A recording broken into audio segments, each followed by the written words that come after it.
તો ગાંધીનગરમાં SC ST OBC સમાજના વિદ્યાર્થીઓ જીવરાજ મહેતા ભવન રજૂઆત કરવા પહોંચ્યા। વર્ષ 2023-24ની શિષ્યવૃત્તિ તાત્કાલિક ધોરણે આપવાની માંગ સાથે વિદ્યાર્થીઓએ રજૂઆત કરી। વિકસતી જાતિ કલ્યાણ નિયામકને રજૂઆત કરવામાં આવી। દહેગામ તાલુકાના 100 જેટલા વિદ્યાર્થીઓ દ્વારા રજૂઆત કરાઈ। જો 2 દિવસમાં શિષ્યવૃત્તિની ચૂકવણી કરવામાં નહીં આવે તો આગામી દિવસોમાં ઉગ્ર આંદોલનની ચીમકી ઉચ્ચારી।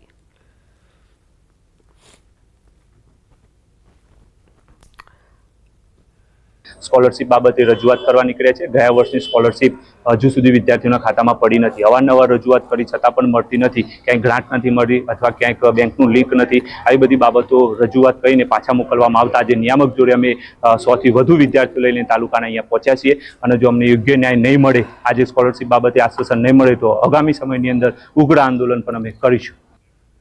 તો અમદાવાદમાં શિષ્યવૃત્તિ લેનારા વિદ્યાર્થીઓને ભારે પરેશાનીનો સામનો કરવો પડી રહ્યો છે। સરકારી અધિકારીઓના કેટલાક નવા નિયમોના કારણે શિષ્યવૃત્તિ લેનારા બાળકોને થઈ રહી છે પરેશાની।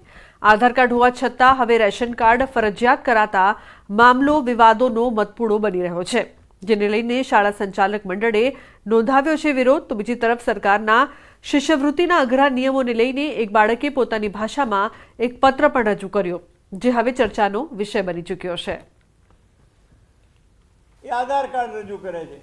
હવે તમારે આ નવું નાટક જે છે કે ભાઈ હવે એને રેશનિંગ કાર્ડ બી આપવું પડશે, તો ઘણા એવા વાલીઓ હોય છે કે જેમણે રેશનિંગ કાર્ડ કઢાવતા જ નથી, કઢાયા નથી, અને રેશનિંગ કાર્ડને અને સ્કોલરશીપને શું લેવા દેવા ભાઈ? તો આ તો બિનજરૂરી આ જે શિક્ષણ વિભાગમાં બેઠેલા અધિકારીઓ છે એ આ સરકારને બદનામ કરવા માટે, મંત્રીઓને બદનામ કરવા માટે આવા એવા ગતકડા અંદર ઘાલી દે છે। શિષ્યવૃત્તિ માટે બાળકનું નામ રેશન કાર્ડમાં ફરજિયાત મુદ્દે શિક્ષણ મંત્રી કુબેર ડિંડોરનું નિવેદન। માત્ર પારદર્શક વહીવટ થાય તે ઉદ્દેશ્ય શાળામાં હાજરી ન હોય તેમ છતાં લાભ લઈ લેતા હોય અને જેમનું રાશન કાર્ડમાં નામ નથી તેવા છાત્રોના નામનો સમાવેશ થતો હતો। આપણા શિક્ષણ વિભાગે આ બાળકોનું નામ રેશન કાર્ડમાં દાખલ કરવાની સૂચના આપી છે। એ સૂચના આપવાની હોય જ નહીં, આ પરિવારની, વાલીની, આ બધાની જવાબદારી છે, પણ કદાચ નથી થયું તો આપણે એના માટે આપણે જે પારદર્શકતા લાવવા માટે જે આપણી જે વ્યવસ્થા છે, આપણી શિષ્યવૃત્તિની વ્યવસ્થા છે, અન્ય સુવિધાઓ છે, ગણવેશના પૈસા છે, બીજા અન્ય સુવિધાઓ બાળકોને જે મળતી હોય છે, 70% હાજરી થાય તો દીકરીઓને આપણે અનાજની વ્યવસ્થા કરીએ છીએ। આ બધી નાની મોટી જે યોજનાઓ છે, સરસ્વતી સાધના, આજે સાયકલની વ્યવસ્થા છે, આ બધી જે યોજનાઓ સરકારની છે એ આ બાળકોને મળે, પણ એનું નામ આ જે આપણે કેટલીક યોજનાઓ ડીબીટીના માધ્યમથી આપણે આપીએ છીએ, તો આનું નામ રેશન કાર્ડ અને આધાર કાર્ડ અને બેંક એકાઉન્ટ આની સાથે સંલગ્ન કરવાનો એક પ્રયાસ છે। અને આ પ્રયાસથી બાળકને માત્ર આ જે શિશુવૃત્તિ માટેનું જે વ્યવસ્થા નથી, એકવાર બાળકનું નામ રેશન કાર્ડમાં દાખલ થાય તો એના પરિવારને અન્ય પણ લાભો મળવાના છે। એસસી એસટી અને ઓબીસી વર્ગના વિદ્યાર્થીઓને મળવાપાત્ર શિષ્યવૃત્તિને લઈને ઉભા થયેલા વિવાદ અંગે બોલ્યા કોંગ્રેસ વિપક્ષ નેતા અમિત ચાવડા, જેઓએ જણાવ્યું કે છાત્રોને કોઈપણ જાતની દખલગીરી વિના વિદ્યાર્થીને શિષ્યવૃત્તિ મળવી જોઈએ।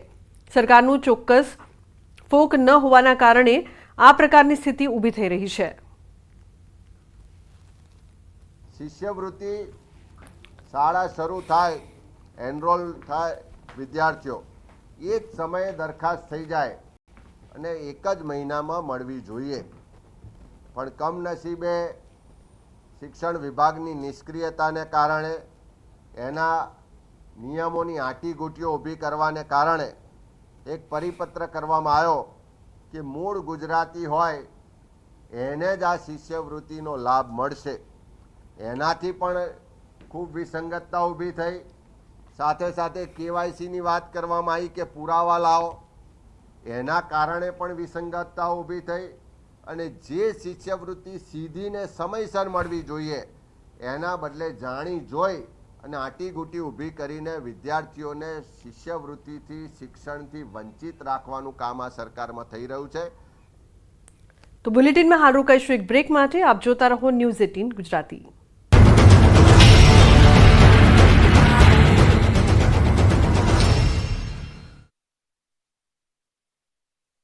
છે ફેબ્રુઆરીમાં સમારકામ પૂર્ણ કરવાનું હતું, જે હજી સુધી થયું નથી, જેને લઈને વેજલપુરના ધારાસભ્ય અમિત ઠાકરે વિશાલા બ્રિજની મુલાકાત કરી હતી. અધિકારીઓ પણ સાથે રહ્યા હતા અને તેમણે ખાતરી આપી છે કે દિવાળી સુધીમાં આ બ્રિજનું સમારકામ થઈ જશે. મધ્યમ વર્ગ અને ગરીબોને મોંઘવારી મારી નાખશે. ખાદ્ય તેલના ભાવ જનતાનું તેલ કાઢી રહ્યા છે. તેની સાથે હવે લીલા શાકભાજીના ભાવ પણ રોકેટ બન્યા છે. રાજ્યમાં મોટાભાગના શાકભાજીના ભાવ આસમાને પહોંચી ગયા છે. ગરીબોની થાળીમાંથી લીલા શાકભાજી ગાયબ થઈ ગયા છે. રાજ્યમાં ભારે વરસાદ બાદ શાકભાજીના ભાવમાં ધરખમ વધારો થયો છે. અમદાવાદ શહેરમાં શાકભાજીમાં ભાવ વધારાથી લોકોના બજેટ પર સૌથી મોટી અસર જોવા મળી રહી છે. શાકભાજી ખરીદી પર મફતમાં મળતી કોથમીરના ભાવ 400 રૂપિયા પ્રતિ કિલો બોલાઈ રહ્યા છે, જ્યારે લસણના ભાવ 400 થી 600 રૂપિયા પ્રતિ કિલો પહોંચી ગયા છે. તો કારેલા, કોબી, દૂધી, રીંગણા, ભીંડી સહિતના શાકભાજીના ભાવ 80 રૂપિયાને પાર પહોંચી ગયા છે. તો ગુવારના 160 રૂપિયા કિલો મળે છે. ટીંડોળા 150 રૂપિયા, ચોળી 200 રૂપિયા, પાપડી 180 રૂપિયા, આદુ 270 રૂપિયા કિલો, લીંબુનો ભાવ 340 રૂપિયા કિલો, બટાકા 50 રૂપિયા કિલો મળે છે. શાકભાજીના ભાવ એટલા વધ્યા કે 500 રૂપિયામાં તો માંડ 3-4 શાક આવે છે. ગરીબોને 500 રૂપિયા કમાતા એક દિવસ થાય છે, જ્યારે આ શાક માર્કેટમાં 500 રૂપિયા 3 મિનિટમાં વપરાઈ જાય છે, જેથી ગૃહિણીઓનું બજેટ વેરવિખેર થઈ ગયું છે. તહેવારોની સિઝન નજીક આવતા ખાદ્ય તેલના ભાવમાં ફરી એકવાર વધારો થયો છે. કપાસિયા તેલના ભાવમાં પ્રતિ ડબ્બે 60 રૂપિયાનો વધારો થયો છે. બીજી તરફ સિંગ તેલના ભાવમાં છેલ્લા 2 દિવસમાં 60 રૂપિયાનો ઘટાડો થયો છે. કેન્દ્ર સરકારે આયાતી ખાદ્ય તેલની ઇમ્પોર્ટ ડ્યુટીમાં વધારો કરતા સિંગ તેલ સિવાયના તમામ ખાદ્ય તેલમાં છેલ્લા 15 દિવસમાં 300 રૂપિયાથી વધુનો વધારો થયો. કપાસિયા, સોયાબીન, મકાઈ, સનફ્લાવર સહિતના તેલના ભાવે ડબ્બે 300 થી 400 રૂપિયાનો વધારો થયો. કપાસિયા તેલનો ડબ્બો એક મહિના પૂર્વે જ 1600 થી 1650 રૂપિયા સુધી મળતો હતો. તેનો હાલ ભાવ 2050 થી 2100 રૂપિયા સુધી થઈ ગયો છે. પામ તેલ જે 15 દિવસ પૂર્વે 1500 થી 1550 સુધીમાં મળતું, તેનો હાલ ભાવ 1980 થી 2050 સુધી પહોંચ્યો છે. સોયાબીન તેલનો ભાવ હાલમાં પણ રૂપિયા 2000 સુધી પહોંચી ગયો છે, જ્યારે કે મકાઈના તેલનો ભાવ 1800 થી 1900 રૂપિયા સુધીની વચ્ચે છે. જ્યારે કે સનફ્લાવર તેલનો ભાવ 1850 થી લઈ 1950 રૂપિયા સુધીમાં મળી રહ્યા છે. ત્યારે ખાદ્ય તેલોમાં આગ ઝરતી તેજી દિવાળી સુધી યથાવત રહેશે તેવું વેપારીઓનું માનવું છે. બીજું કારણ એ પણ છે કે રાજ્યમાં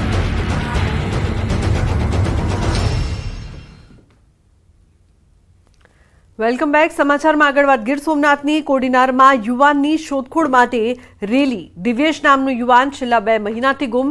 કોડીનારના ગીર દેવડી ગામનો યુવાન છે દિવ્યેશ. દીવ અને ચીખલી આસપાસથી થયો છે ગાયબ. 2 મહિનાથી યુવાનની ભાળ ન મળતા રેલી લોકોએ મામલતદારને આવેદનપત્ર પાઠવ્યું. પોલીસ પોતાની રીતે કામગીરી કરે છે, પણ અમારે કોડીનાર મુકામે આજે આવેદનપત્ર પાઠવવું પડ્યું. અને હવે પછી તાત્કાલિક સરકારશ્રી આમાં જે કંઈ પણ એક્શન મૂડમાં આવી અને સાચી દિશામાં તપાસ કરાવે. તો છોટાઉદેપુરમાં ન્યૂઝ 18ના અહેવાલની અસર જોવા મળી છે. અધૂરા માર્ગની શરૂ કરાઈ છે કામગીરી. ન્યૂઝ 18ના અહેવાલ બાદ તંત્રએ કામગીરી શરૂ કરી. બોડેલીથી રાજખેરવાના 2 કિલોમીટરનો રોડનો મામલો. 600 મીટરનો રોડ છોડી દેવાતા લોકોને હાલાકી. ચોમાસામાં પાણી ભરાતા લોકોને મુશ્કેલી પડી રહી છે. તો અધૂરા માર્ગની કામગીરી શરૂ કરવામાં આવી. ન્યૂઝ 18ને અહેવાલ પ્રસારિત કર્યા બાદ તંત્રએ કામગીરી શરૂ કરી. તો ન્યૂઝ 18ના અહેવાલની અસર થઈ છે. અધૂરા માર્ગની કામગીરી શરૂ કરવામાં આવી છે. ચોમાસામાં પાણી ભરાતા લોકોને અનેક મુશ્કેલીનો સામનો કરવો પડી રહ્યો હતો, જે બાદ ન્યૂઝ 18ના અહેવાલની અસર જોવા મળી રહી છે. તંત્ર દ્વારા કામગીરીની શરૂઆત કરવામાં આવી. નડિયાદના શાંતિ ફળિયામાં આગની ઘટના બની છે. વહેલી સવારે પાર કરેલી કારમાં અચાનક